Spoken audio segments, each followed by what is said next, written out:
This episode of Crowdscene was recorded back when the show was called Kickstars. So every time you hear the words Kickstars, think Crowdscene. You can now find us at crowdsceneshow.com and also follow us on Twitter at crowdsceneshow. Thanks for listening. Kickstars. Here on Kickstars, we speak to songwriters, filmmakers, designers, inventors, and entrepreneurs, anyone who successfully crowdfunded a creative project. On this episode, we explore the world of gaming with guests Todd Coleman and Gordon Walton as they tell us the story behind Crowfall. With Todd and Gordon, we talked about where ideas come from, how to find and build an audience, and hear what kept them up at night for half a year. Both guests are highly articulate and great fun, and they've got a lot to share. Here's a sneak preview. This is Todd talking about what he believes is the necessary ingredient behind any successful project. I think actually what we're talking about here to a large degree is passion, right? It's easy to talk about business and demographics and audience and stuff like that. But at the end of the day, really, your passion is the battery that's going to drive you. It's infectious. It's what's really going to get people behind the project. It's what's going to make people want to root for you. It's what's going to allow you to collect a team and get other people saying, oh my God, you know what? Those guys are right. This product does need to exist. Kickstars, gonna kick it with Pete and Mike. Kickstars, interviews behind the hype. Kickstars. Hi there. Hello. Welcome to Kickstars, the show about successful crowdfunding campaigns and the people who make them happen. I'm Michael Ogden. And I'm Peter Dean. In each episode of Kickstars, we speak with people who have taken a risk by turning an idea of theirs into reality by raising money on a crowdfunding platform. But what did it take to reach their goal? I like to hear the story behind the idea and discover what it meant for them to find success. And I'm interested in how you design and plan a successful campaign, as well as what our guests have learned along the way. We'll talk about some of the factors that can make or break a campaign. So in this episode, we're joined by Todd Coleman and Gordon Walton, founders of Artcraft Entertainment, an independent game developer based in Austin, Texas. Among their many accolades and achievements, Todd has been named the #1 most influential game developer in the world, and Gordon has overseen the development of more than 200 games over 35 years in the industry, including Star Wars: The Old Republic. And today, we're here to talk about the game they crowdfunded together. It's called Crowfall. Crowfall is a massively multiplayer online role-playing game, otherwise known as an MMORPG. In essence, it's a game played simultaneously by a very large number of people connected via the internet, where each person plays a role and interacts with others within a virtual universe. Now, we'll talk about what makes Crowfall special in just a moment, but first, the campaign stats. So, Todd and Gordon set a goal of $800,000 to bring Crowfall to life. At the end of their campaign, just 1 month later, they had raised almost $1.8 million from around 17,000 backers. They took this momentum and carried on crowdfunding on their own site, and the total now is just under $2 million. So let's find out how they did it. We'll be sharing insights and their crowdfunding advice later in the show, but first, let's hear their story. Todd Coleman and Gordon Walton, welcome to Kickstars. Hey guys, thanks for having us on. Our pleasure. Congratulations on such an amazing campaign. I see that it's actually in the top 50 biggest Kickstarter campaigns ever. How does that feel? Yeah, it is. It's been very flattering and a heck of a ride. It's amazing. You raised a great deal of money and so many backers. That's a very unusually large figure for Kickstarter. Again, great that so many people resonated with what we were building. Well, let's start. Can you introduce yourselves and tell us briefly about your specific roles on Crowfall? Well, I'm Gordon Walton, and I'm the president of Art and Craft Entertainment, which is our company that's building Crowfall. And I do most of the administrivia. I do all the business, not all the business stuff, but all the business, like the bad work. And we work on the business development together, Todd and I. And I'm the executive producer of the game. Yeah, and my name is Todd Coleman. I actually go by Todd. My role here is I wear a lot of the hats. It's actually my fourth startup. I've been doing startups kind of my whole life, so I'm used to that. I'm the creative director of the game, so kind of the head honcho game designer. Mm-hmm. And I'm also founder and CEO of the company as well. So really, Gordon and I together we share an office. We share all the kind of mainline high-level decisions. We work tightly. There's a very, very thin and often blurry line between decisions that come out of this office, whether they came from me or him. Usually it's kind of both. So let's set the scene. So the two of you, you've been working together for many years, is that right? Just 2 years. Actually, just for this company. It's kind of funny. So I have a long history of doing startups and specifically game startups here in Austin. And Gordon has a long history of running larger game groups here in Austin. He's had a couple startups himself, but he has some very, very big titles like Ultima Online, Star Wars Galaxy, Star Wars The Old Republic, The Sims Online. So he actually has run really, really large teams. Mm-hmm. Historically, I've actually run smaller teams, usually 40 people or less, though my last foray was a company called King's Isle that had a game called Wizard 101 that was a breakout blockbuster hit and attracted 50 million players. Mm-hmm. So when I left that company, we had about 220 people working out of Austin. So if it wasn't for that one, I would say I've been entirely a small company guy, but I've now broken my own curve. Yeah. Well, I'm curious to hear who had to convince the other to crowdfund the campaign. But for our listeners who aren't familiar with Crowfall, how would you describe it to someone who hasn't heard of it before? Yeah, so if people usually, when they look at massively multiplayer online games, when they look at MMOs, the one that they're most familiar with is World of Warcraft. Yep. Yeah. Which I think has been a runaway success in and of itself, right? It's a multi-billion-dollar product. With millions and millions of players worldwide. And it's kind of like virtual Disneyland, only for adults, right? It's a theme park. So you go there, you play a character. There's a whole bunch of different monsters to fight, which are effectively like rides. Mm-hmm. You go ride the rides. At the end, you get a prize, which might be a magic sword or a helmet, whatever. Mm-hmm. And you go on to the next one. And they have now thousands and thousands and thousands of hours of content. So that game was so overwhelmingly successful that it kind of has now defined our market. Mm-hmm. It became the blockbuster of all blockbusters. So when we decided to set out with Crowfall, our goal was to find something that was different than that. We felt like that game had sucked all of the oxygen out of the room, and so we needed to find a different take. So our game is more like a strategy game, more like a game of Risk, only set in a fantasy world. So very Game of Thronesy. Mm-hmm. In fact, that's kind of the way I try and explain it to people who aren't necessarily gamers. Is with World of Warcraft, what you're getting is more a Lord of the Rings experience. It's a hero's journey where you're going through a bunch of scripted events, kind of a series of adventures like Dungeons and Dragons. Ours is more about political machinations and intrigue and military might and economic weight. It's very much more of a Game of Thrones style experience. Well, can you describe how Crowfall came about? Was it through designing gameplay or developing the art or coming up with a story? What was the spark that started your project? It really was more about looking what we thought was an untapped market opportunity, right? Like we looked at the players that were out there, and since we've had one elephant in the room, right? World of Warcraft makes so much money. What that meant was that everyone else now decided that there was one and only one way to make a movie, if you were to make a game like this. For example, if you were to take it in movie terms, it's like Star Wars comes out, and now everybody in Hollywood decides that the only right movie to make is sci-fi dramas, yes. like epic Flash Gordon style sci-fi dramas. So that's what everyone goes and makes. And so we're the upstart that's like, you know what? Back in the day, people really enjoyed Westerns.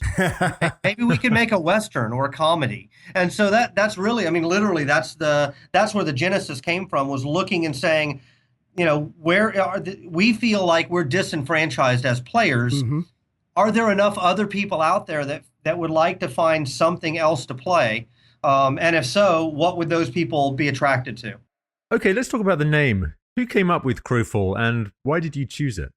Well, it's very hard to find a name. That's the first thing. Names are tough, especially nowadays, right? You notice all the internet companies, they tend to take funky words and change the spelling, and that's because you can't get the .com address for anything. Yeah. So really the brainstorming was a lot of me sitting down and checking for what .coms were available. I was trying to just combine different words in something that I thought would give a visual image that would sound cool and roll off the tongue, and had a .com available for it. And I feel there's a Game of Thrones reference in the name as well, really, isn't there? It definitely harkens to that, and that was done on purpose. Yeah. It's not a direct reference, but it definitely gives you that feeling. And you'll see that reverberated through our narrative, through our art, through basically the design. It's pretty obvious that that was a big point of inspiration for us. You mentioned World of Warcraft. Can you explain to me the difference, I suppose, between World of Warcraft and what you're doing, what that space you needed to fill? The easiest way to explain it is World of Warcraft is a type of MMO that we would call a theme park MMO, meaning that the content in it is arranged much like a theme park. You walk through a theme park, everything is arranged in an order to kind of draw you through the experience. And the quest lines and the physical locations within the worlds of these theme park MMOs are designed to kind of draw you through an area, draw you to the next area, draw you to the next area. On rails, really. Yeah. Mm-hmm. And it's a linear experience. Even though there may be branches, it's mostly a linear experience. We're building more of what's called the sandbox type of MMO, meaning we don't say, this is how you experience the fun in our game. We give you a sandbox filled with kind of interesting toys to play with, and you figure out where the fun is by using those toys. And in our sandboxes, it's really many people playing together that do that. The players are the content for each other and what they do, both in playing together and playing against each other. So it's far greater exploration. Yeah, a lot.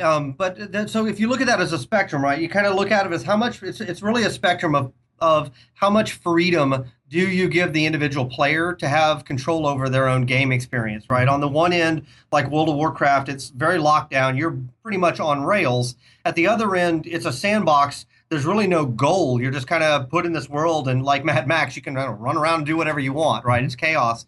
So we tried to find a blend between those two models where we wanted to have the freedom and the flexibility that comes from a sandbox, but we like the sense of accomplishment and the actual I have a goal kind of driven nature of the theme park. So what we did instead was come up with a strategy game version of this, where you are given the freedom, but you at the same time have these overriding goals to try and win the game, very much like a game of Risk or a game of Civilization. So that's kind of the hybrid that we tried to do, was blend a very different type of gameplay, which is strategy games, with this MMO idea. So when you were developing, Crowfall, were you looking to the world of board games? I mean, you mentioned Risk, of course, and if that's the case, when you were prototyping, did you ever make Crowfall as an actual board game? Not as a board game. No, we do a lot of different pen and paper prototyping, but I didn't ever sit down and actually say, let's build a board game out of this. Right. The process of prototyping games like this, there's a whole bunch of crazy stuff that you do in terms of, we have sticky notes that we put up on the walls, and we're moving those sticky notes around, and those are supposed to represent literally like castles and hills and mountains. We build a series of charts using either like Visio or PowerPoint that we have. It looks like a weird, like crazy circuit diagram where you show all the different modules that are connected. There's very much a craft to the design, and that's actually where the name of the company came from, is people think of game design as guys kind of just sitting in a room thinking up crazy thoughts. And there's definitely a dose of that, but there's also a huge amount of craft, right, of knowing how to actually focus that creativity and turn it into something and not chase the wrong rabbit hole or fall down the wrong rabbit hole, to actually bring something together that is a playable product that can scale to millions of players. And it's very challenging to prototype 3D real-time environments. So a lot of the paper prototypes you see are either about the strategy parts of the game or the turn-based elements, which function back better with a paper prototype. When you're actually trying to prototype a true 3D multiplayer environment, very few paper analogies work. It's more like a scrum in a rugby match. It's more what it would look like, and that's kind of hard to do on paper. Yeah, I only imagine it's got 10,000 people all vying for control of the ball. The chaos factor is incredibly high. Yeah, and so, but when you're developing anything as ambitious as this, or as original and creative, and you need a big team, how do you move that team in the same direction creatively? How do you keep them on the same page? Well, I'll tell you, the number one way to get a team on the same page is have a running prototype, because then the ground truth is what you see. Now, the challenge is there's typically months before you get there. And for that, it's really about hiring the right people who have the right leadership skills to get there, rather than, because it's very difficult to herd. And I think of our business as herding cats. We have a lot of creative people with multi-disciplines. The artists don't talk like the programmers do, and the designers don't talk like the artists do. I tell you, the single most important communication line in this entire company, though, is both ends of that chain are sitting on this podcast right now. If Gordon and I aren't in sync as the director and producer, then that's going to ripple out, and the entire team is going to feel it. So if we're in sync, that sets basically a single signal that everyone can follow, and it's not arguable. So everybody else can say, okay, well, it's a collaborative environment. Everyone can say, here's my opinion on that. But at the end of the day, you do need one voice that can say, this is the decision and we're going with it. And that one voice in this case needs to come from both of us. Right. So I think that's the key challenge to overcome. But again, Gordon and I both have been doing this for a decade plus, each. And I'm being generous to us and trying to not to make us sound too old. We've been doing this long enough that this kind of comes second nature to us. Even though we hadn't worked together on projects before, we both have been through different fronts of the same war. Yes. So right out of the gate, we found that 9 out of 10 times we're going to agree and come to the same solution, and that 10th time we'll get on the same page. It just may take a little bit of bloodying on both of our behalves. And when you two come out of that, that's the way it works with passionate people, right? It needs to be that way. Otherwise, something's not working. My perfect analogy for building games is being an eater is not the same as being a cook, right? Everybody knows when they eat something and they like it, they say that's great. Yeah. That doesn't mean you know how to make that stuff. And, making games is like making sausage. The end result, if you're a carnivore, is really awesome and juicy and you love it. Yeah. But the actual process of making sausage is not very pretty. I love that analogy. Not for people with weak stomachs. Yeah, the analogy I actually use is I always think of it like you're an intrepid group of explorers searching for one of the cities of gold, right? And there's a whole lot of jungle in between you and where that city of gold is.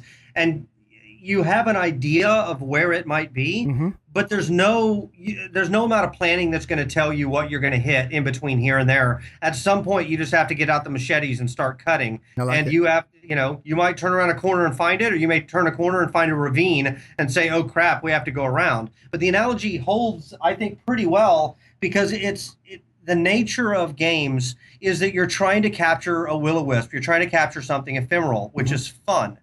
What is fun? Well, fun is really a combination of elements that come together, kind of like music. And I can't exactly tell you, I couldn't write a program, right, that could write a pop song.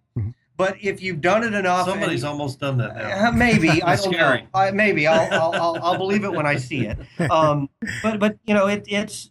I can't tell you exactly at the end what product we're going to have. What I can tell you is that I have a strong suspicion there's fun in this area of the jungle. And I can tell you that the group that we have recruited to go hack through the jungle to find it, we've got some of the best people you can possibly find. That's about the best you can hope for. Past that, you just have to march. So, the game that we pitched and the game that eventually comes out won't be exactly the same game. And really, they shouldn't be. The important thing is that final game, wherever we get to, does it turn out to be fun or not? I like it. But there's a moment, I suppose, when you both recognize that this innovation that you're going to combine this massively multiplayer game with a large-scale strategy game is going to work, right? There must be a moment where you go, this is going to function, or this is... Yes. You typically believe it before you prove it. Right. Yeah. And I tell you right now, I'm not worried about will it work. I'm not worried about can we build it, because we've done this before. What I was really nervous about going into this is, will people actually buy it, right? Because that's we went out and we talked to other people in the industry, some of whom are incredibly experienced and very smart, and I respect them a lot, and they told us you're crazy. And they didn't push back on, can these guys build it, because they know our backgrounds. They didn't push back on, will it work? They looked at it and they're like, okay, I see how you're architecting that. That makes sense. You can get it to work. What their big pushback was where they said, why do you think that there's going to be a section of people out there who want that game? And, now that we're on the other side of the Kickstarter and we've amassed, almost 20,000 backers who are paying us $100 each, it's like, oh, wow, clearly there is a market for this. Rewind, though, the clock 5 months, and we were having very, very nervous meetings in back rooms going, what if they're right? What we think this is a cool idea. But what if at the end of the day, the reason that World of Warcraft is so successful is because that's really all anybody wants. Right. So that was the big bet for us, and it was terrifying at the time. It's easy to look back now and go, well, of course it worked. But no, that was the thing that kept me up for, half a year, in sweats at night was, what if we build it and they don't come? And I think that that's the same for every Kickstarter, that particularly successful ones are doing something that's a little bit unusual, and they don't know if they're going to get the market acceptance or not. So tell us, why did you decide ultimately to go ahead and crowdfund this? Well, because it gave us that market proof early, and it also started to gather a community. So when you do massively multiplayer games, you're really in the community business, and the game is the organizing principle for the community. It's the thing that everybody subscribes to, that they say, oh, I like this idea. I'm coming into here. We all have a point in common. We all like this game. And then they meet each other and become friends doing this stuff. So, yeah, the other thing is, remember that what we're doing is inherently risky, right? And the people who typically fund new ventures are inherently into risk reduction, right? They want to find the perfect balance point where, yeah, it's risky enough that it has the potential to make 10 or 20 or 50 or 1,000 times their money back. But given that that's what they're looking at, that's the first criteria, is they want the return. Within that box, let's reduce risk as much as we possibly can. They want to reduce that risk down. And when you've got an elephant in the room like World of Warcraft, what's the best way in their mind to reduce your risk? Match the thing that already works. And so our entire pitch was, we want to do something that is not World of Warcraft, going to somebody who has money and is really in the business of trying to get the best return they can, but reduce risk, constantly having that pressure of saying, yeah, but you know what you should probably just do is make this more like World of Warcraft. We knew that wasn't going to work out. Inevitably, in time, those two forces would come to head, and it would, however it rolled out from there, it would not be pretty. By going to the Kickstarter route or going to our backers directly, we were pre-selecting people. They wouldn't put money unless they actually wanted us to build that vision. So now they're going to be mad at us if we stray from that vision. We need to go make that vision. So it really is, it was more of a long-term buy-in of let's raise money from individuals who inherently buy into building this dream. Not a dream, not the biggest ROI possible, building this dream. And frankly, just to hit that point again, so the standard gaming business is a business. They don't do a lot of innovative stuff. If they see something innovative, they jump on the bandwagon. But doing real innovation inside of standard game businesses is very, very, very difficult because they're just not risk takers. Given that you were venturing into the unknown with crowdfunding, why did you choose Kickstarter instead of going to Indiegogo, where you keep every dollar you make? I think it's all about audience when you get down to it. And so for every product category, so we're in games, and if I was in a different product category, I would evaluate both those platforms and look at what's been successful on those platforms. And there are categories that Indiegogo has a better audience than Kickstarter does. In games, the difference in audience is about 20-1 for games. That's a big difference. So there's almost no choice. If you look at the top 20 games that have ever hit in terms of actual crowdfunding dollars raised, all of them or almost all of them started at least at Kickstarter. And what would have happened if you hadn't crowdfunded Crowfall? Would you have gone ahead anyway? Well, if we would have raised the money one way or another, the problem that Todd hit on is if we'd have raised the money mostly from publishers, Crowfall would have another big voice in what it became before it came out. And because they are risk reducing, and risk reducing for them is making it easier for them to explain to people, not taking big product risks. We would have gotten there, it would have been much slower. Okay. So on that, given your massive success with your Kickstarter campaign, in the future, would you ever not crowdfund a game concept? I think for our company, we're looking exclusively at crowdfunding. When we get to the point where we can make another game, which is a ways away, years. You've got your hands full. But that's okay. We love the idea of having a direct relationship with our customers. Well, and we're not opposed to raising additional investment. In fact, we are doing a small amount of raising right now, too. It's just the key point there is we're trying to make sure that anyone who's bought in is bought in on the game that we're making, not some other game that they think we should be making. And that's a real key difference. Yeah, and equity raising is very different than product money raising. they're buying into the company, not into the specific game.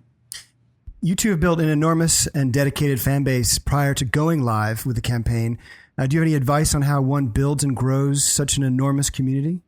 We could fill the entire podcast with aggregating your community beforehand. When we talk to people about going to Kickstarter, that's the first and most important piece of advice we give them is you don't go to Kickstarter and just expect there's not like the Kickstarter community is out there just waiting for you and your idea to show up. That's not the way it works.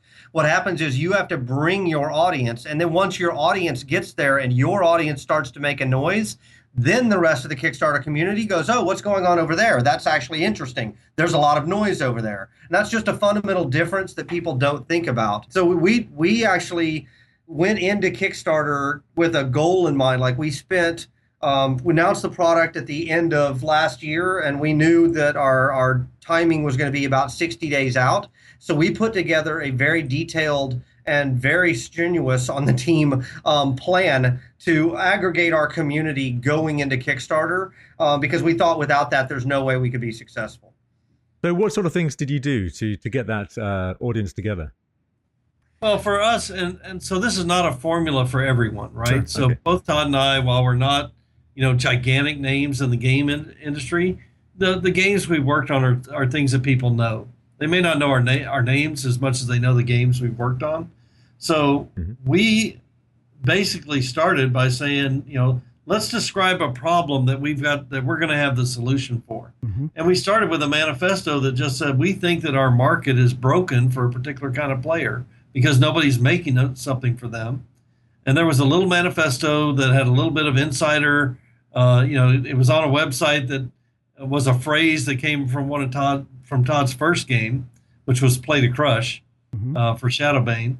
And we put that up just to see if we could get a little noise going. And we did get some noise going where people went, okay, what's going on over there? What are they talking about?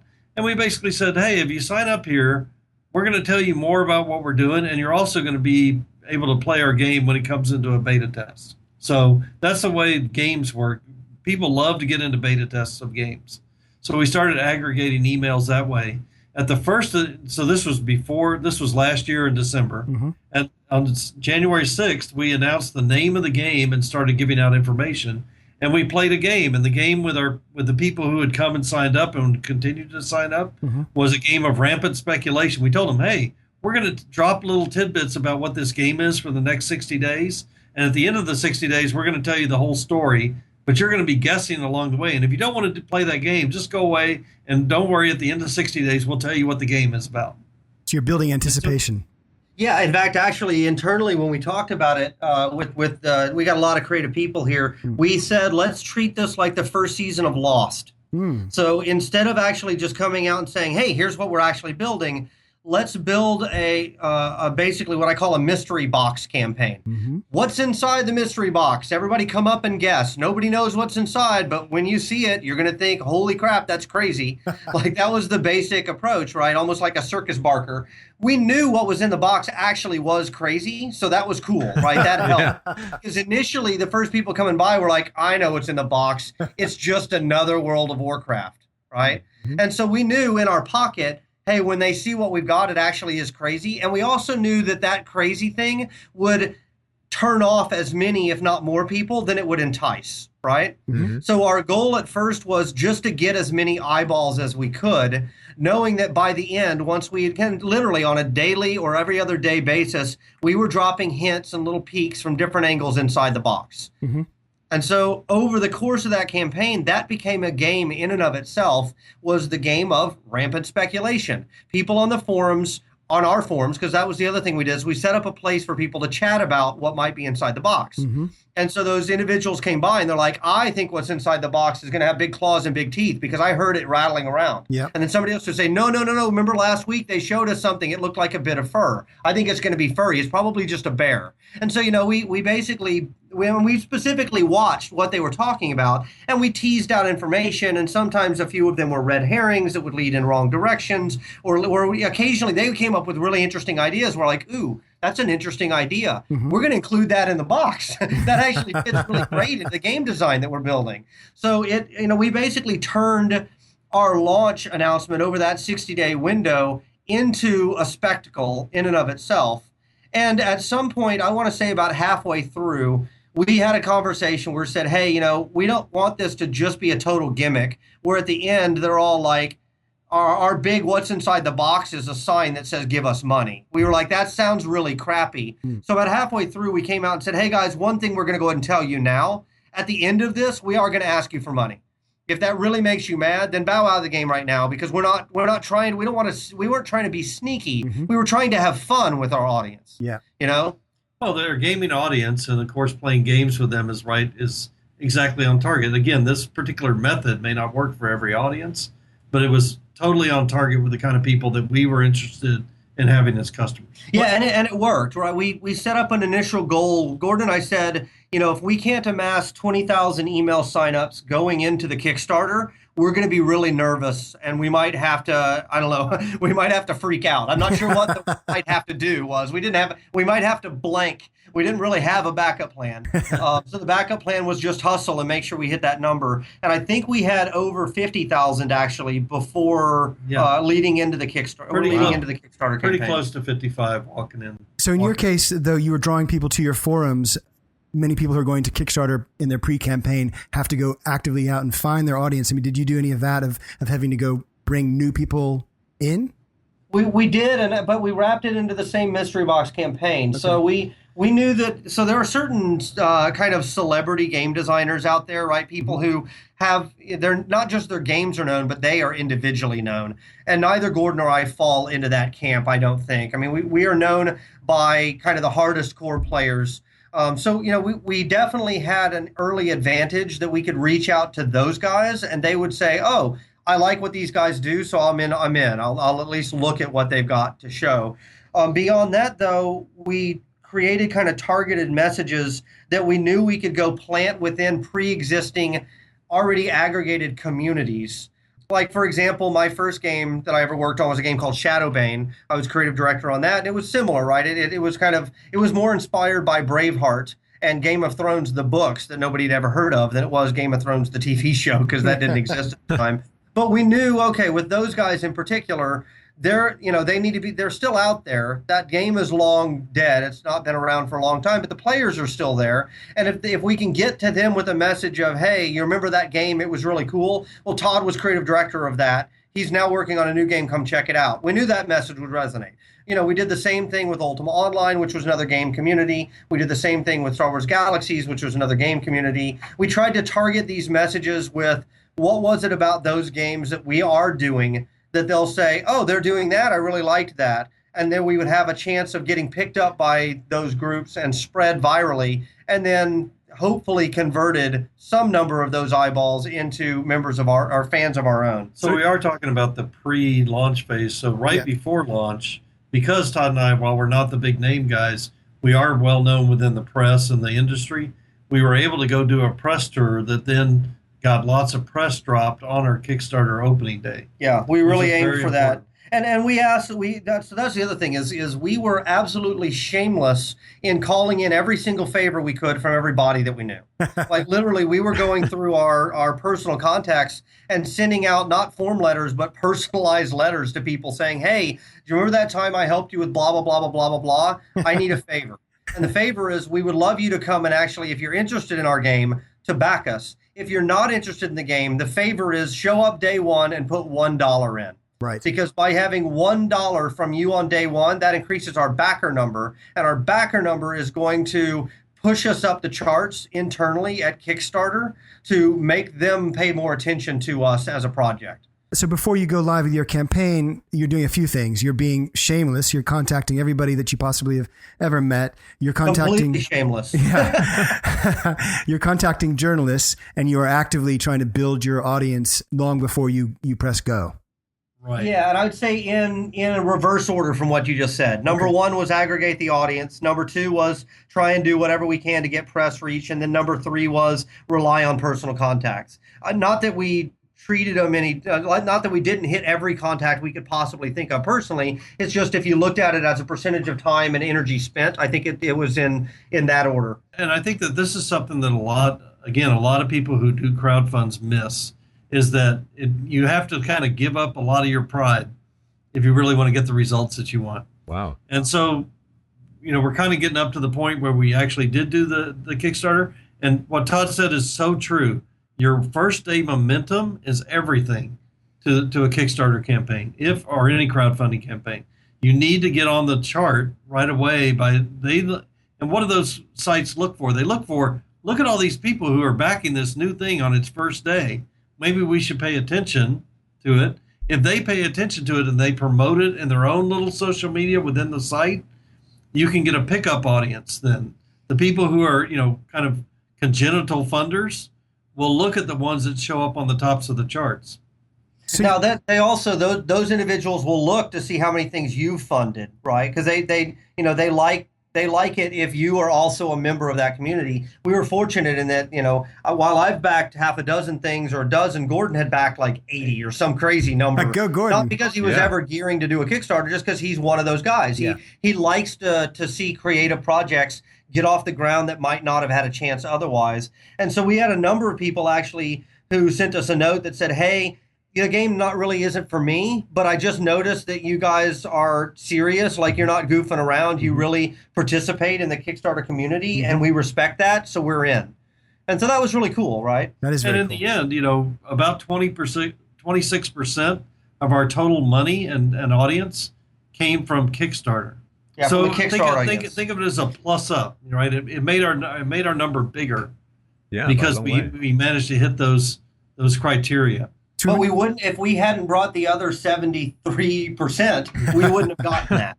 It's not like we would have gone and, divide our number down, take 26% of it, and that's what we would have gotten. We would have gotten 0% of that 0%. if we hadn't shown up with our own audience and created all that noise. So we've been talking about the pre-campaign. Can you put us in the room just before you went live with the campaign? Where were you? Who were you with? What were you two thinking? Well, first of all, we were tired already. First of all, we were thinking, why did we decide to do this at 7 a.m? That was a terrible idea. So, but we had actually locked ourselves into that. Part of the rampant speculation campaign that I don't think we talked about was when our website, the real one with our actual product name, went up. When we announced the mystery box as opposed to the teaser site, we had a big countdown timer on there, and it was counting down the seconds until a particular time, and that time was 7 a.m. Central on February 24th. And so we were kind of at that point locked into our time, right? And so we were a little bit nervous too, like, oh my God, what if something goes wrong when we hit this publish button? Because people were. That was when the curtains were going to come down, and we were going to reveal what was inside the mystery box. And if the reveal was the curtains don't fall because we've got the proverbial problem backstage. So we were really scared about that. We were terrified about our number. Did we pick the right target number? Of our audience that we had aggregated, how many of them would actually convert? And thank goodness we got 50,000, because if we'd have only gotten the 20 that we'd set as a goal, that probably wouldn't have been enough. Did we set up our rewards tiers correctly? Yep. Was our video going to resonate? Because our video, it's a personal appeal. A lot of people do different types of videos, but ours was very much like hey, this is who we are. Yep. This is really what we want to build. We know it's kind of crazy and we can't do it without you. Please help us. It was a personal appeal style video. So that's very talk about swallowing your pride and being shameless. Like, when you put out a personal appeal, naturally the critic in the back of your brain is saying, if they don't buy this, it's because they don't like you. Well, it seems like they liked you. Can I ask you, did you choose a particular day to launch? Was it a particular day of the week? We went on a Tuesday. Okay. Yep. If you do your study, again, there's lots of data out there about how crowdfunding works, and Tuesday is the best day to launch. I'm wondering if now, because everyone knows Tuesday is the best day to launch, be jammed. it's no longer the best day to launch. It's self-fulfilling. That's absolutely all the rules. So this is a evolving ecosystem is the way I would think about it. Mm-hmm.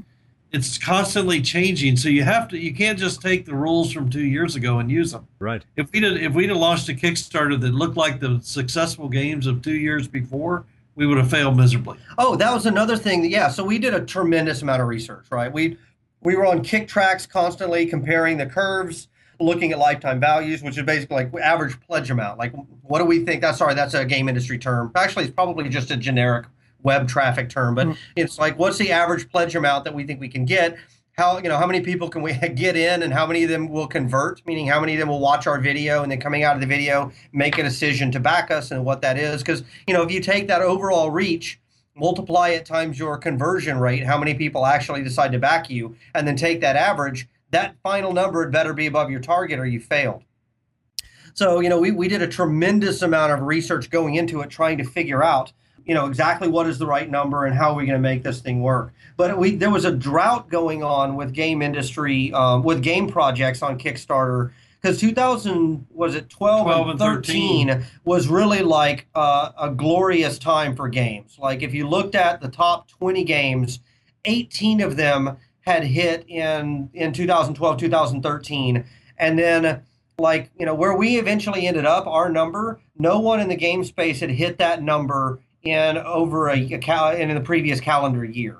So there was kind of a sentiment out there of, maybe the game honeymoon is over and it won't work. So that was terrifying us too. We're like, are we going to actually be able to buck the trend, or are we going to be the case that everybody points to and says, yep, see, we told you, it's still the honeymoon is over. Those guys had a good name and a good campaign and it just didn't take, and that's evidence that it failed, or that the thing is over. But that's not the case. And now, so after ours, we've seen 2 now that have popped up since us that have gotten even more than us. How dare they? So we kind of broke the drought. And I don't know that has really anything to do with us. It might have just been timing, but I want to hear why you think that your backers responded so positively to Crowfall. We're just going to take a short break, and when we come back, let's hear more about as your campaign went live. But Todd and Gordon, it's great to have you here. If you'd like to be a guest on Kickstars and share your story of crowdfunding success, then write to us by email at hello@kickstars.net with your name and a link to your campaign page. Thanks. So we're talking with Todd Coleman and Gordon Walton about how they crowdfunded Crowfall, an ambitious game that took Kickstarter by storm. So guys, can you tell us about your backers? Who are they, and why do you think they responded so positively to Crowfall? Well, I'll start, and Todd will probably have a slightly different spin on this. My take on the entire gaming audience is the gaming audience is, particularly the hardcore gaming audience, which we were after, is somewhat jaded and tired. They have pattern matched too much of what's offered to them. There's very few things out there that are actually new and fresh and different and exciting because they can see it, but they've never played it. So when I think about making a game of any kind, I'm always thinking about how can I make that game appeal to players as a must-play experience, because they have a mental model of how the play is going to go, but they're not sure. They're not sure exactly, and that makes it more exciting for them. Go ahead, Tom. Yeah, so I as a general kind of demographic, it's interesting. So, back when I was in high school, there was a whole group of guys that, like me, we used to play D&D and we were really into computer games, and it was all considered very nerdy, right?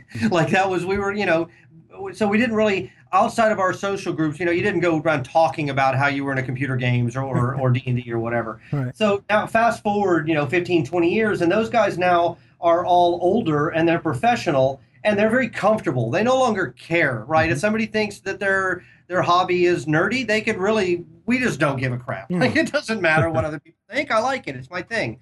So that group of guys now, gaming is our hobby in the same way that for other people, golf might be their hobby, right? And so our, whether it's video games, tabletop games, or whatever, our wives are, generally just like, all right, well, that's their hobby. They're going to spend some money on it. The same way that if I was into golf, my wife would kind of give me a frown every now and then when I went out and bought some new cool golf club that really was more money than I needed to spend, right? So that group is really kind of our core. I mean, it's not all male, but it is more male than female, and it is not all older, but it is more older. We don't skew. My last game was kind of in the 8 to 12 market, 8 to 12-year-olds and their parents. And while there was some crossover there, only because there were some people who like my games, for the most part, it wasn't that group, right? So that group, that's, I think, part of the reason that people look at our campaign and they're like, you guys got $104 as the average pledge amount. And that's a really high dollar figure, right? When you multiply that times thousands of backers, those numbers add up, and they add up really, really big. And that's why I try to explain it. I'm like, yeah, it's $100, and that does seem like it's a lot for somebody to put, but not when you think about it in terms of, I'm a guy and this is my hobby.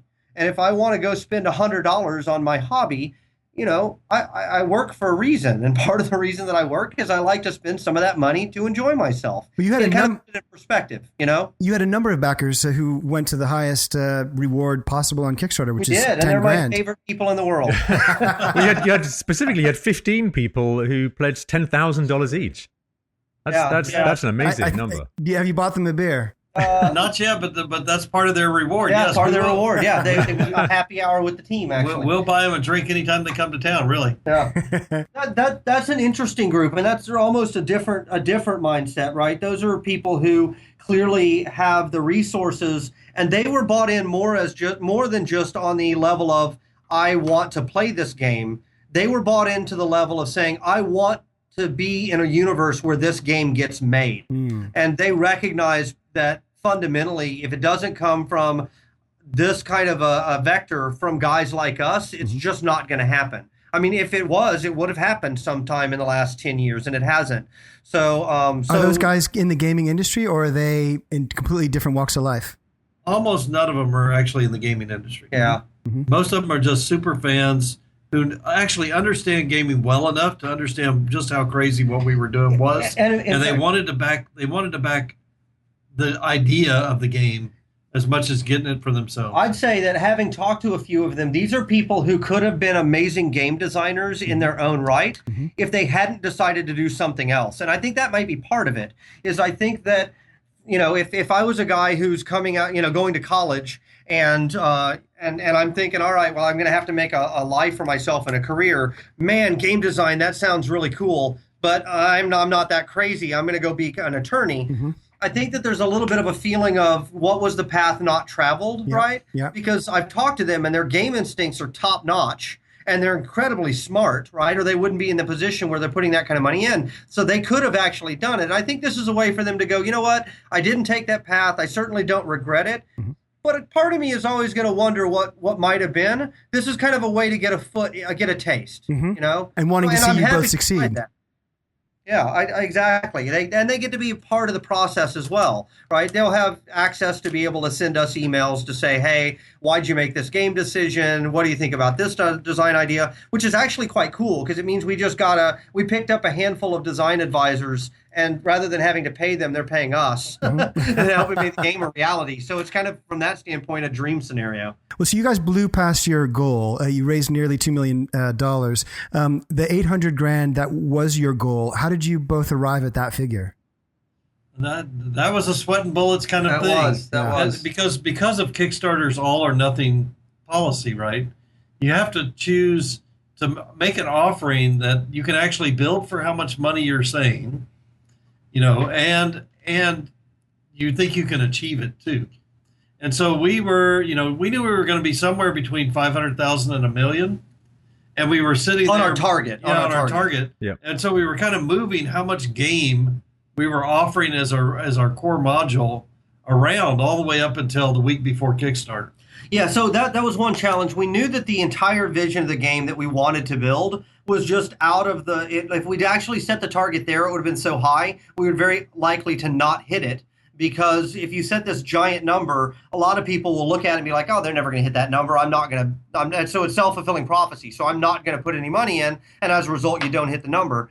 And so that's really the game we wanted to make. So what we did is we basically said, all right, let's pitch the overall game and say, here's the overall vision we want to do. However, this Kickstarter really is for the core module. So here's the pared down version. And with the FAQ went through and said, here's the pieces that we're going to build towards that vision. And once we build that core module, we will use the money that we make off of selling that core module to build out the whole vision. So you will get it eventually. We just can't promise it at launch.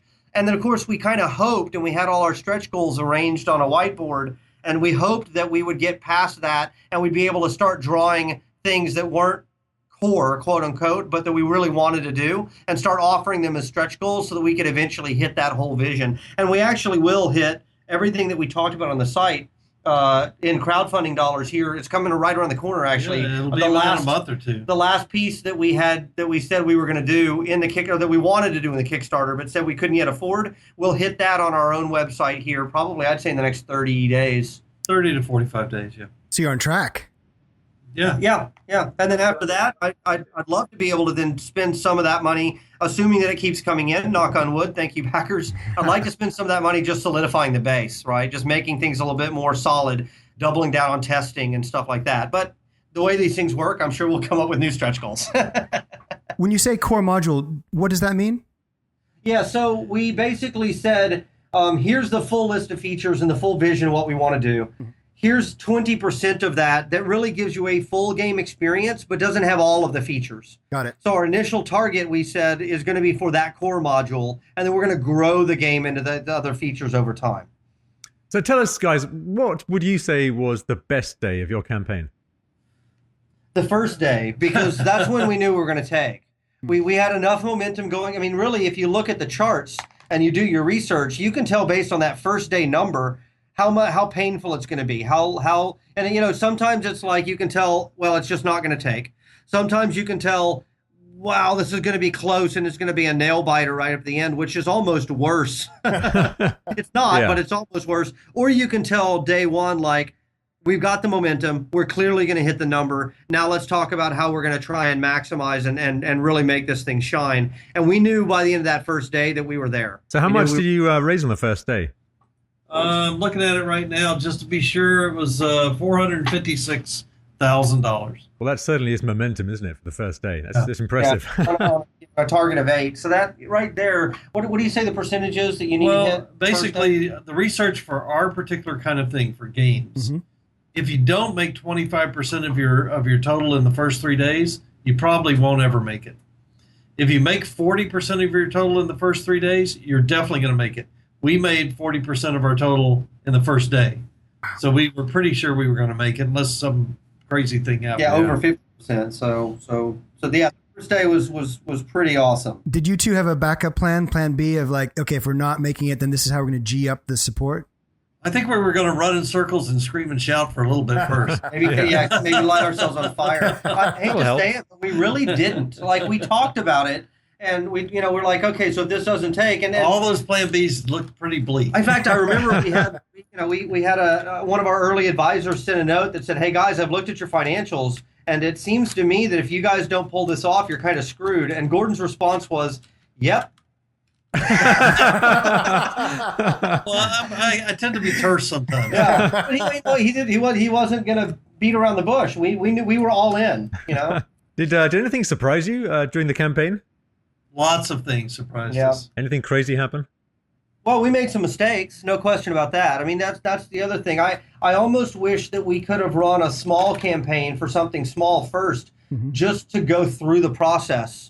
Because I think we actually, I mean, it's hard to say, oh my God, we should have done better, right? Because we did incredibly well beyond what we expected to do, and we were so delighted to have the resonance that we had. But that said, we're not so high on ourselves that we can't immediately point out all of our flaws, which is what Gordon and I do to each other constantly. So we could have done better, we think, in terms of the ordering and the spacing of our stretch goals, for instance. We set our first 2 stretch goals really high. We picked big ticket items. We could have picked some smaller ones to put on first to keep that momentum going. That said, we picked them because that's really what we wanted to do next. We didn't know how long it was going to keep going, so we picked the ones that we really felt like were the next most important things to add to the game. So it's hard to second guess, but of course you can't help but do it. Yeah, and I think that if you just get back to the summary of if you were doing a crowdfund, first have an awesome idea that they can't buy elsewhere, right? Something that you go, I just can't get this. If I can go buy this at Walmart or Kmart, why would I crowdfund it, right? Yeah. It's got to be something that's got to be different. The second thing is you have to build an audience beforehand. And if I had a third piece of advice, find a way to run a Kickstarter for something that's not everything is on the line to get the hang of Kickstarter. Because we got surprised multiple times. Like, we were talking about that time where you have to push the button. The first time you push the button, it throws up, says, oh, yeah, your thing's not ready yet. You got to do this. What? I got to do that right now? No, I need to go live right now. And how would you know that until you hit the button? Which you can't hit the button before your countdown timer expires, right? We were kind of locked in, so.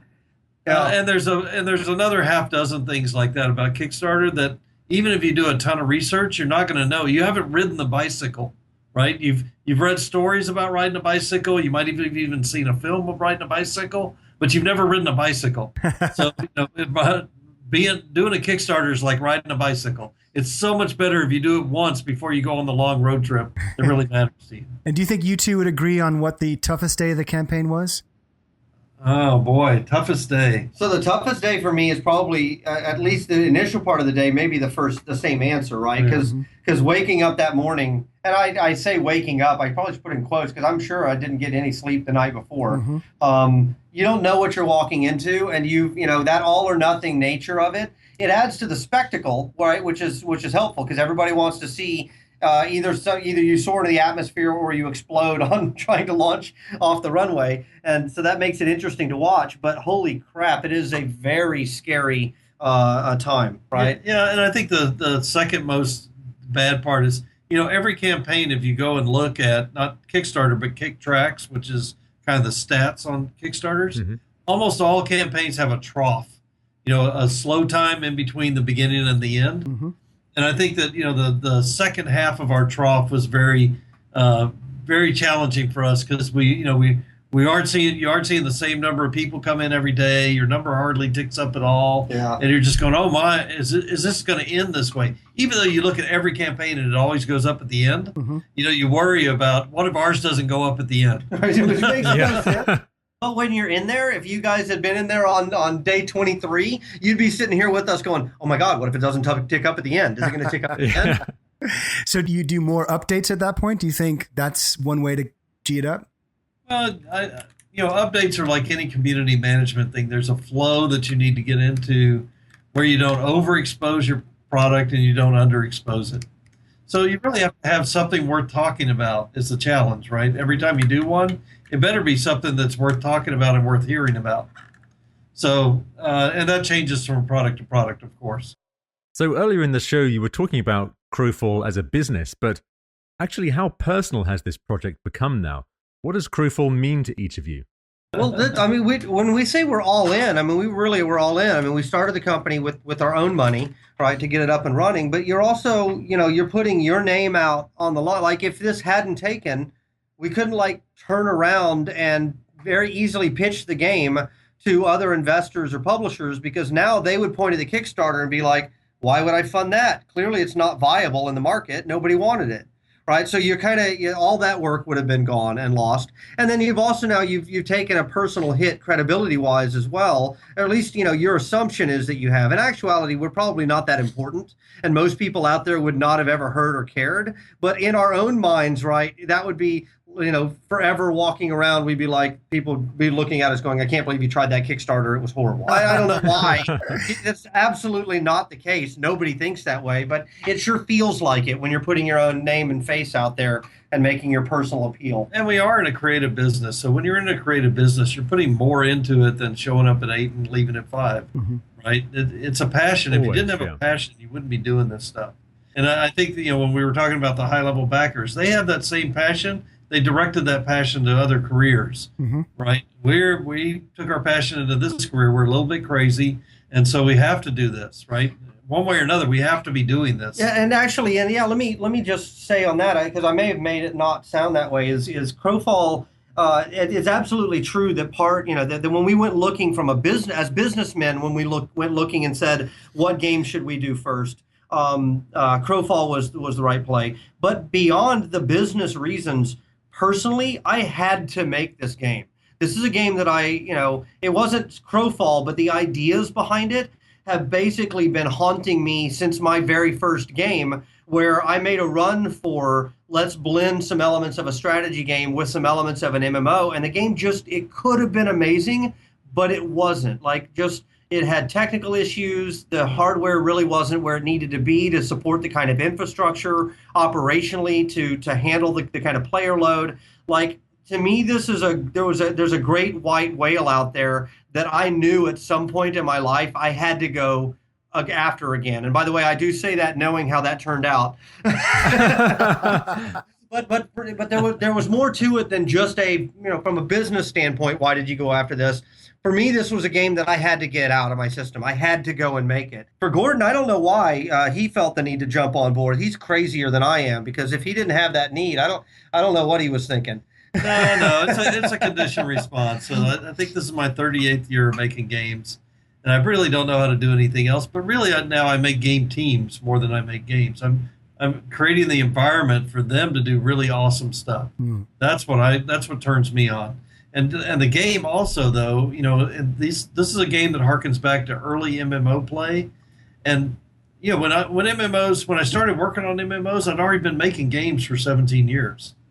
And then MMOs popped up on my radar, and I got reinvigorated about the business again, because nobody knew all the rules about these. Nobody knew, and the kind of stuff that we're doing with audiences is really, really impactful. So all that stuff really turns me on, that we actually are getting, we're getting more than kind of mind share from people. We're getting life share, and we're part of the process of entertaining them and keeping them engaged. I love what you're both saying about bringing creativity and passion to your work. Can you talk about who or what inspires you both to do what you do? That is a great question.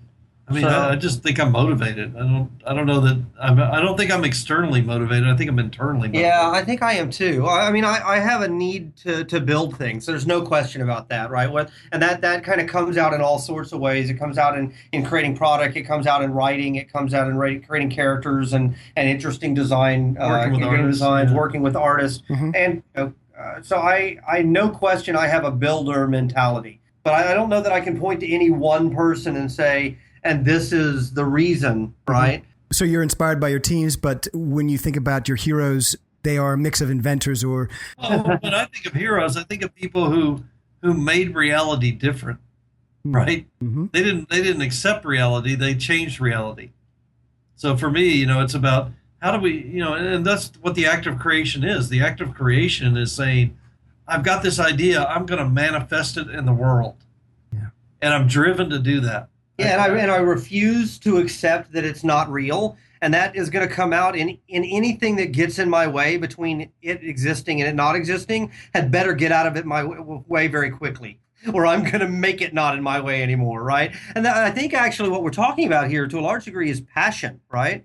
It's and that's something that it's easy to talk about business and demographics and audience and stuff like that, but at the end of the day, really, your passion is the battery that's going to drive you. It's infectious. It's what's really going to get people behind the project. It's what's going to make people want to root for you. It's what's going to allow you to collect a team and get other people saying, oh my God, you know what? Those guys are right. This product does need to exist. And it's going to get your customers to go, he's right. I want to be a part of that community. I want to make this thing live. That passion is really, at the end of the day, that's the kind of wellspring that everything else bubbles up from. So I would say that, if somebody was going to go and do a crowdfunding, but it's not really anything they're passionate about. They're just trying to go out because, hey, it's a funding mechanism. That seems to me to be a recipe for failure. I don't know that. I have absolutely no data to back it up with. But on the good side, I'm talking about passion, so I don't need data. I can say it passionately, and that's all I need. Absolutely. I agree. People respond to this. Other people respond favorably to people who are passionate and engaged. And disfavorably, right? Yeah. Be prepared for that. That's the whole point of passion, right? But if you're passionate enough, you don't care about it. Yeah, exactly. You don't care. Those people actually They're are just in the way. They're energy for you, right? And in a way, I guess that's how you're finding your team. I mean, if they're responding off of your energy and those are your kind of people, then that's how you build momentum. And our backers as well, right? I think I don't need data. That could be a T-shirt. I love the...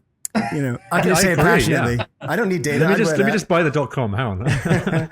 So how did you two? Movie where he says, "Don't tell me the odds." Yeah. Exactly. That's right, Han Solo.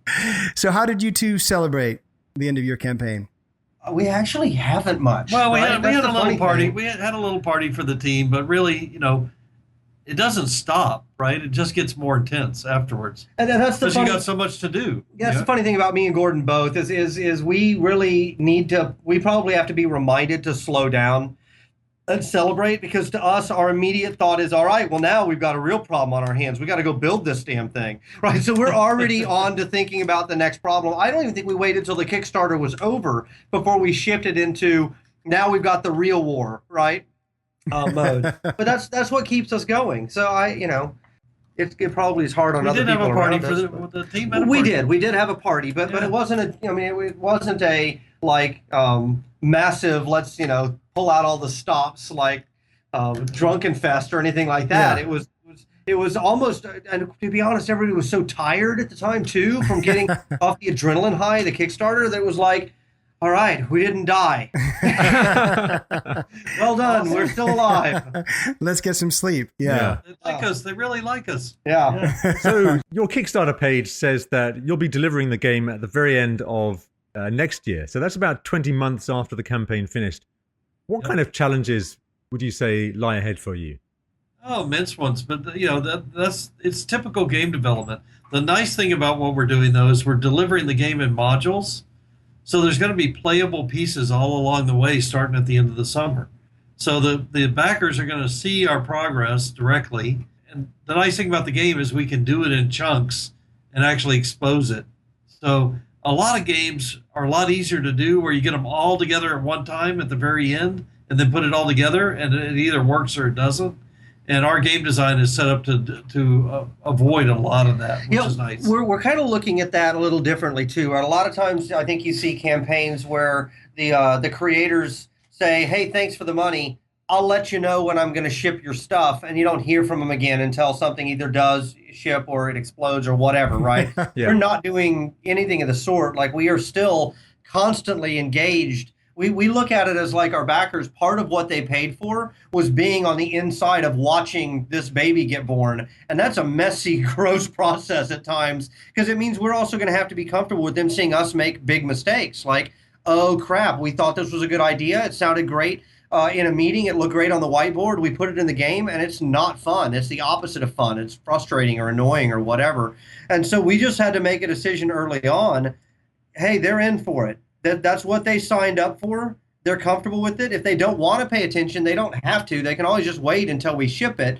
But a lot of them are like, hey, let's build this thing together. So it's almost very odd from that standpoint, as everything's reversed from, like normally, you'd raise some money and then you go build a product and then you announce and then you hopefully sell it and then you collect money. But we kind of flipped that whole thing in reverse because of the crowdfunding, where, you go sell it and collect some money and you're ongoing collecting money, and now they're watching you build it. So your choice is to either hide that from them so you don't look stupid, or get comfortable with the fact that you're going to look kind of stupid and you're going to make some mistakes, but at the same time, let them be involved. And what we've seen so far is even the mistakes we've made, the fact that we're being so open about it and we're communicating on a daily basis with them and showing how things are coming and stuff like that, they've been very, very receptive and very open to it. And it's caused a lot of them to come and double down, and say, hey, guys, that's really cool. I'm even more engaged. Let me throw a little bit more money behind the project, which is awesome. I imagine that's one of the surprises for you both. I mean, given your experience pitching things to Disney, Lucasfilm, et cetera, in the past years, I mean, having that relationship with the community has got to be massively increased. Is that fair? Well, because we've made massively multiplayer online games with communities, we probably had an unfair advantage of understanding, what the power of community is. Right. Yeah, it's kind of dealing with the. We're just used to dealing with them after we've shipped. Exactly. It's the same dance. It's just a different song. So look, we're going to take one last short break here, but we're going to be back in a second to hear Todd and Gordon's advice for our listeners with their 3 tips for crowdfunding success. We'll be back with more Todd and Gordon in just a second. We wanted to let you know we've got some great guests coming up on Kickstarters, including filmmaker Jason Aaron, who crowdfunded the definitive documentary on Back to the Future. So that's coming up soon. And be sure and listen to our next episode with our guests Rebecca Melsky and Eva St. Clair, otherwise known as Princess Awesome. Rebecca and Eva are 2 best friends who set a record with their own campaign, and they ended up on CNN and CBS Morning News. But out of all the press they did, they said Kickstarters was their favorite. Hi, I'm Rebecca. And I'm Eva From Princess Awesome. We believe that girls shouldn't have to decide between dresses and dinosaurs or ruffles and robots. We think girls should be able to wear all that they are. We're a different kind of girly. Check out our website, princess-awesome.com. And you're listening to Kickstars. We love talking to them. They were a lot of fun, and they had great insights about crowdfunding, so you're going to enjoy that show. So be sure and subscribe to Kickstars on iTunes so you don't miss it. Subscribe and have Kickstars automatically downloaded for free. Okay, Todd, Gordon, you ran a really successful campaign. Now, I know Gordon gave us some great advice earlier on. Todd, what tips do you have for people out there, whether individuals or companies, who want to start their own campaign? Yeah, so I do have a few actually. So the first one I'm going to say is kind of counter to conventional wisdom, because there's a phrase that you probably heard any number of times that people say when they're going to talk to quote unquote investors, which is investors bet on the jockey, not on the horse. That's kind of true, but it's not really as applicable with crowdfunding campaigns, because at the end of the day, right, if I just gone and said, hey, I'm Todd and this is Gordon and we want to make a game, give us money to go make a game and we'll figure out what that game is going to be later, we would have gotten exactly zero attention, right? So the who are you is incredibly key, and it is important to make that personal connection, but the vision is really, at the end of the day, that's the milkshake that's going to bring all the girls to the yard, if you will. If you don't have a pitch that's worth spreading, if you don't have something, nobody's going to spread outside of your mom, right? Nobody else is going to spread you on social media virally. No press is going to pick you up just because of your name. It really is about the vision. What is it that you want to pitch? And then now the question becomes, okay, this is the potato salad that this guy is pitching. Now let's find out what it is about this guy. Oh, he's really funny. I get it. Now we'll spread it. It's a clever idea. So I'd say that's probably number one. Number two is, and I can't stress this one enough, is be honest. And this isn't just be honest with your community. It's also be honest with yourself. Raising the money is not the win. And this is, you asked the question earlier, did you celebrate? And yeah, we did some, but we didn't super celebrate, because what we really did was we set ourselves in a position now where we have a chance to win. But we don't really win until our backers are incredibly happy and they have the finished product in their hands and they're playing it. So you need to not just be honest with the people externally who you're asking to back you, but be honest with yourself. Am I setting up a situation here where if I raise that much money, I can really get this done and I can make it great and I can make all those people happy that they put in their money? And if the answer to that is no, then you need to really think strongly before you actually put up your campaign. And then the last one I'm going to say is number three is the Kickstarter is literally, I mean, the word kickstart, right, is to begin something. It's starting the process. It's not finishing. So I think it is a mistake when creators go off. They collect the money and then they go off and then they just get quiet and they go into a cave and you don't hear from them. I think that builds up bad will. If they at the end ship something that's great, then great, they got away with it. That's fine. But if there's any hiccups along the way, if they've been communicating openly and honestly with their backers and they have rapport with those backers, then I think that when mistakes happen, backers are going to be way, way more ready and cool with the fact that there are delays or whatever, because they've been a part of the process. It becomes much more understandable than just, I mean, if going and not talking about it, for all they know, you took their money and you ran off to Brazil, right? And that's the fear. And that's doing a discredit to not just, when that does happen, because it has happened a few times, right? That people have kind of just taken the money, gone quiet, and never done anything with it. You're not just doing it a service to those backers, you're doing it a service to all the creators that are going to come behind you. And that's really crappy. So, things happen. You're not always going to be right. You're not always going to make your dates. Sometimes you're not going to ship the product. It's not going to be as great as you thought it was going to be or whatever. But if you make an honest attempt to get it done, you do the best that you possibly can, and you're constantly communicating, at least then I don't think you've done a disservice. I think that's great advice, particularly the last point. But let me just recap those. So number one, you said that your pitch has to be worth spreading. Who you are might be important, but it's not as important as that. Number two, you've got to be honest, particularly with yourself, not just your community. And number three, kickstarting is exactly that. You're starting something. So once you've been successful, don't go quiet at the end. Remain open and remain communicating with people. And that will also help mitigate potential problems. Yep. Well recapped, Pete. And thank you, Todd. Yeah, and thank you, great. Gordon, earlier for your tips. Before we wrap up, it's time for guest picks. Yes, this is where our guest tells us about another crowdfunding campaign, past or present, that they think is worth taking a look at. So what have you got for us? I think as I was doing all the research, myself and walking through, campaign after campaign after campaign, the one that struck me as inspirational was really the Coolest Cooler. Because here's a guy who put up essentially the same campaign twice. And the first time he put it up, he didn't quite hit the resonance, and he literally didn't make it with the exact same product At a target of $100,000, right? It was a tiny target, basically. And the second time he put it up, he took the learning that he got from that, and he went back and he retooled what he had, and he put it up a second time, and suddenly he's the number two, or, number one, or $10 million or whatever. Yeah, It's a tiny target, by the way. We should say in reference to what he eventually raised. Right. It's a tiny target for you guys. Well, yeah. But if you look at his video and you go, I want to buy that thing before it's halfway through, right? Yeah. The video made you want to buy it.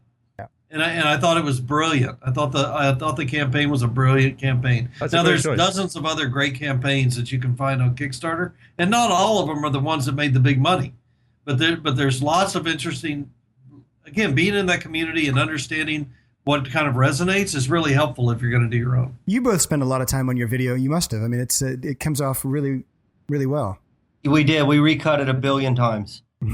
Yeah, we recut it 1 billion times. That was literally a 2-month process. Yeah, and it's in fact what I think is the heart of the video is right in the middle. We did this kind of funny sequence, right? Because we did a little skit effectively, Yep. And used it to solve the problem that we were out to solve. Yep. And it sold it in a way that was really pitched that anyone could understand. And we added that, I want to say 2 weeks or a week before, at the last minute.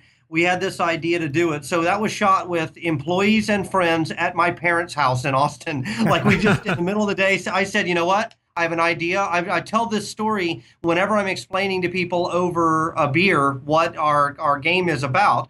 This is how I explain it. We're not doing that. So let's reenact that story that I tell all the time. And when we did that to me brought the whole thing together. It added a touch of humor, it made it more personable, and it made it easy to understand what we were out to do. I thought that was so powerful because I love that you weren't aiming at maybe at your hardcore audience. You were broadening it out to how anyone might enjoy the game that you're making. It was more that was the hope. accessible. That was the hope. Yeah. And in the end, our videos, if you look at the stats on Kickstarter, our video is way too long. But the truth is, if somebody watched our video from start to finish, there was more than a 1 in 3 chance that they would back us. Right. So if the video held their attention to the end, more than 1 out of every 3 people backed us after that. Yeah, so it actually did a great job as a filter, right? The people who didn't watch it till the end, they were out. The people who did stick all the way to the end, they were in. And so that worked. That's because it really, at the end of the day, it's not really about making everybody love you. It's about making enough people want to back you that you get where you need to be. The right people. Right, the right people. The people who actually want what you're making. So you two have been super generous with your time. Can you leave us with some words of wisdom? Is there a quote that keeps you inspired? Some words to live by? Oh, boy. Well, I'm well known for work harder and faster. But, I'm a workaholic. So, I think mostly for me, it's like follow your passion.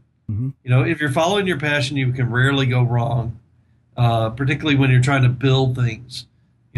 Follow your passion. If you find somebody who resonates with that passion, enough people, you're going to be successful. Yeah, but don't be dumb about it. That's what I'm going to put the thing is. I totally love the advice, follow your passion. But at the same time, be a realist about it. Like, come up with a plan. Don't just jump in. I am definitely a person that believes, in the adage of jump and a net will appear, but I'm also the kind of person who feels like before I jump, I should go scrounging around for a net as much as I possibly can.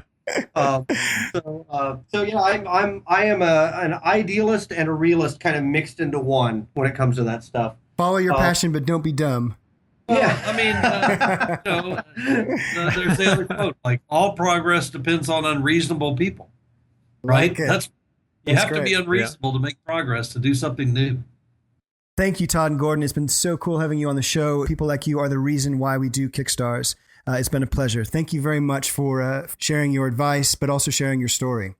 Absolutely. Well, thank you for taking the time. And if even one person out there gets something out of it that helps them have a successful campaign, then it was well worth the time on our behalf. That's one thing we noticed is very much a collaborative environment among creators. In fact, you said that we could give it a shout out, so I'm going to do that as well. We had some guys here in town at a company called Portalarium who had been through this before us by a couple years with a game called Shroud of the Avatar. And they were so unbelievably open and helpful in telling us what went right and what went wrong and things like that. That we've kind of taken it upon ourselves now to do that in turn for other people. And that'll be also my plug is they are still raising money, crowdfunding dollars for their game. So if somebody out there, decides that they want to play something right now, they're much further along than we are. So I definitely would love to give them a pitch to Can you tell for other people to go check them out. Can you tell our listeners where they can find them? Yeah, sure. Just Google Shroud of the Avatar, and you can't miss it. Great.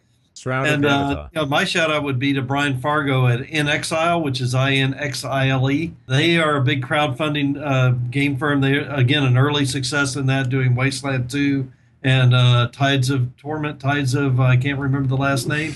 And right now doing Bard's Tale 4.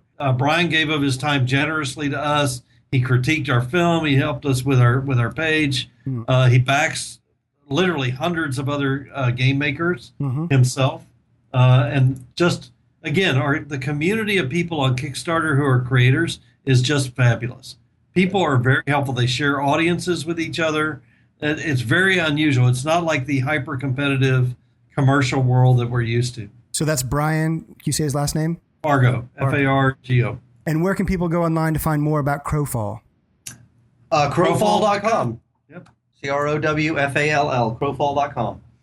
Thank you, Todd and Gordon. It's been very cool to hear about the world you're building and the amazing campaign that you ran. It's been a real pleasure having you on the show. Well, very good. I had fun. Yeah. It was great questions, and I think we covered a lot of ground. So yeah, thank you so much. We wish you both the best of success as you build the Crowfall universe. And to borrow your catchphrase, we'll see you in game. Thank you. Well, thanks for having us. Thanks, Mike. So you've been listening to Kickstars, the show about successful crowdfunding campaigns and the people who make them happen. Our big thanks to our fantastic guests, J. Todd Coleman and Gordon Walton, for their time and their insights in this episode. To find out more about their game, visit crowfall.com. And to hear about upcoming guests on this show, follow Kickstars on Twitter at Kickstars Show. If you're enjoying the show, please write a good review on iTunes. That helps us reach more listeners. And if you haven't already, subscribe to Kickstars on iTunes or any other podcast app. Our thanks for the Kickstars theme music by the very talented Kim Bookbinder. Please do check her out at kimbookbinder.com. Special thanks to Nick Esdale, Jim Fowler, Margaret Ogden, Matt Smith, Rupert Harris, and Scott Eaton for their great help in launching the show. If you'd like to be a guest on Kickstars and share your story of crowdfunding success, then write to us by email at hello@kickstars.net with your name and a link to your campaign page. So until next time, thanks for listening.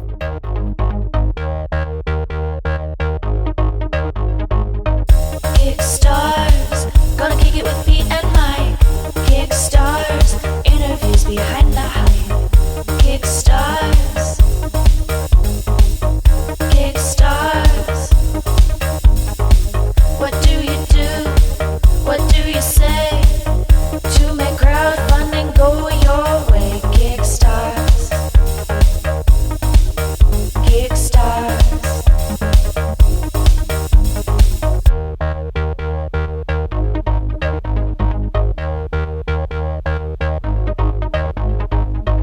Kickstars.